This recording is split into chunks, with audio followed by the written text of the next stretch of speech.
jelaskan sedikit, EYC itu adalah gabungan dari beberapa organisasi pengusaha muda di ASEAN, terdiri dari 10 negara.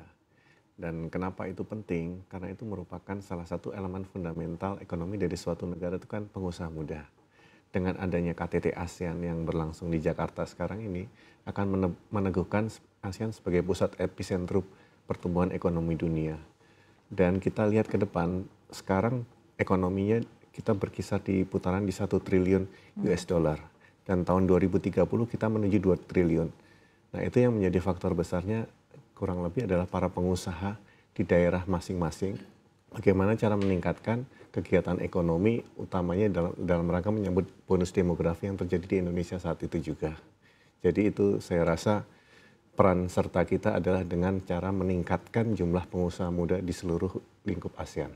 Oke, baik. Jadi biar semakin ramai ya pemainnya bisa memutar roda perekonomian ya di kawasan ASEAN ya, Mas Bagas. Nah, kemudian saya akan bertanya begitu ya kepada Pak Yusuf. Tadi ketika kita melihat begitu kan epicentrum of growth bahwa ASEAN ini juga diharapkan bisa menjadi pusat untuk pertumbuhan ekonomi dunia begitu ya. Di satu sisi juga kita harus berpegang teguh kepada kekuatan yang dimiliki oleh ASEAN. Dari Anda sendiri Pak Yusuf melihat strength point-nya sendiri untuk kawasan ASEAN sehingga akhirnya kita bisa menjadi epicentrum of growth itu seperti apa Pak Yusuf? Iya, kalau kita bicara kondisi 5 hingga 10 tahun terakhir, itu tidak terbantahkan bahwa ASEAN ini merupakan salah satu kawasan dengan rata-rata pertumbuhan ekonomi tertinggi secara global. Bahkan di tahun-tahun tertentu itu merupakan yang tertinggi ya, sehingga ini menggambarkan seberapa strategisnya kondisi ataupun ASEAN jika dilihat dari perspektif global. Dan kalau kita lihat juga tadi disampaikan bahwa saat ini dengan kondisi tersebut banyak kemudian investor yang melirik ASEAN sebagai salah satu negara tujuan investasi.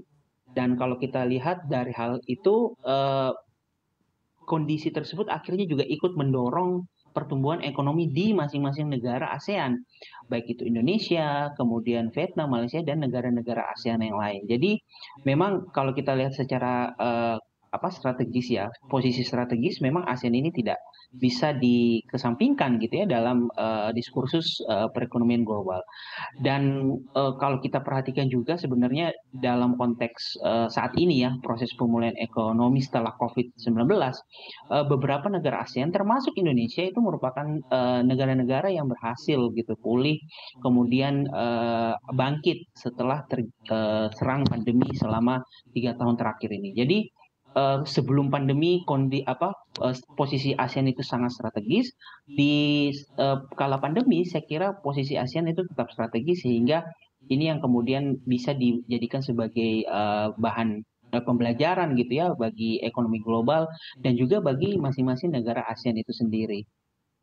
Oke, baik. Nah, kemudian tadi ya sekali lagi disampaikan juga oleh Mas Bagas begitu ya bahwa memang diperlukan peran-peran dari berbagai pihak termasuk dari pihak pengusaha-pengusaha muda begitu untuk tadi sekali lagi bisa mendukung dan juga mendorong pertumbuhan ekonomi di kawasan ASEAN dan juga menjadi pusat ya bagi pertumbuhan ekonomi dunia. Nah, tapi di satu sisi begitu ya tentu ini kan diperlukan kolaborasi dan juga sinergitas. Kerjasama juga dibutuhkan apalagi nanti ketika pertemuan ini dilakukan begitu kan mungkin juga sudah ada begitu pertemuan-pertemuan dalam sides event dan juga pre-eventnya begitu untuk KTT ASEAN ini sendiri. Sejauh ini potensi kerjasama yang bisa dibangun begitu ya antar para pengusaha, antar sesama kawasan dari sesama kawasan negara ASEAN ataupun juga bahkan di luar ASEAN ini sendiri seperti apa? Ya, jadi ASEAN ini sekarang lagi berkutat di 5 isu, Mbak.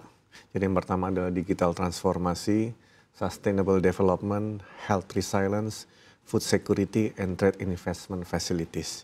Jadi kalau dari sisi kami melihatnya adalah utama yang pertama adalah digital transformasi.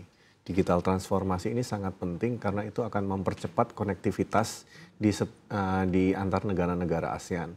Dan apalagi Indonesia dengan jumlah penduduk yang terbanyak di ASEAN itu memegang ekonomi 40% dari ekonomi ASEAN itu sendiri.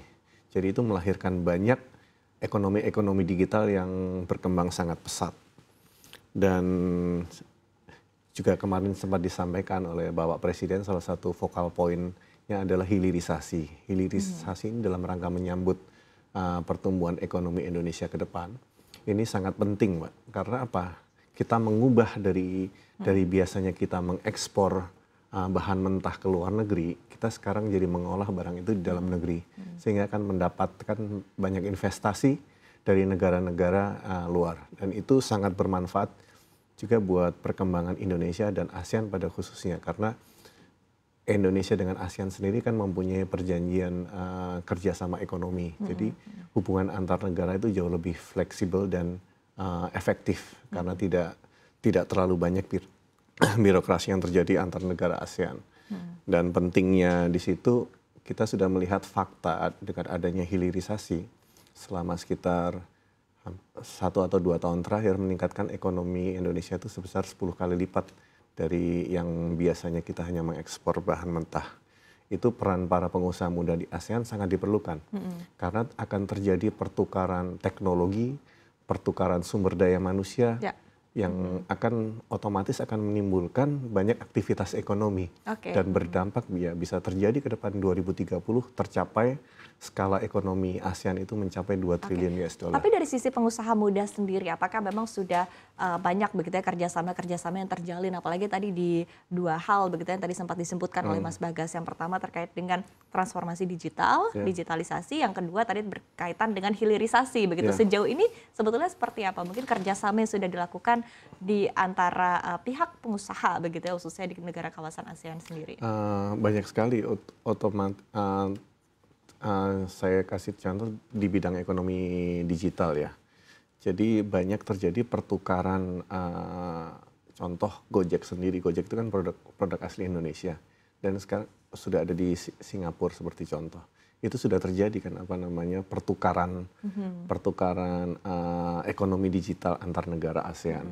Dan sebaliknya kalau hilirisasi sebanyak terjadi juga kalau di industri tambang.